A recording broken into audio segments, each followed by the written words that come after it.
Elle avait une grande et haute muraille. Elle avait 12 portes, et sur les portes 12 anges, et des noms écrits, ceux des 12 tribus des fils d'Israël.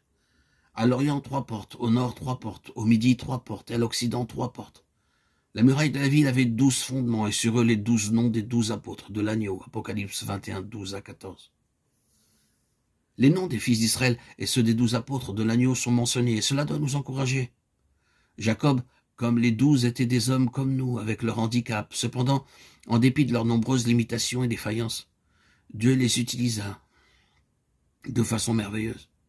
Ils eurent à passer par les voies de Dieu, par lesquelles ils connurent une discipline sévère. Mais c'est ainsi qu'ils devinrent les vases et les instruments utiles dans les mains de Dieu. Il en est de même en ce qui concerne un peuple qui doit servir au dessein de Dieu.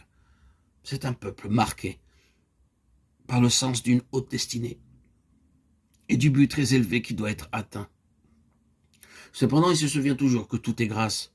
Dieu désire intensément nous conduire à la gloire. Qui voulait conduire à la gloire beaucoup de fils. Hébreux 2:10. Que voyons-nous à l'intérieur de cette muraille? Une ville d'or pur semblable à du verre pur, c'est-à-dire le témoignage de ce qu'il est, lui. Mais cela doit commencer dès ici-bas en nous. Et ce que nous voyons là, c'est le but qui est atteint.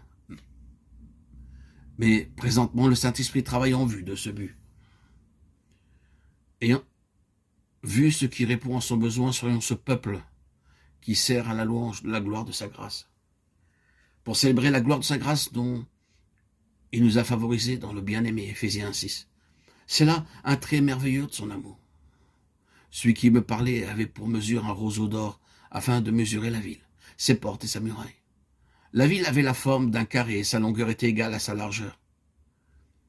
Il mesura la ville avec le roseau et trouva 12 000 stades.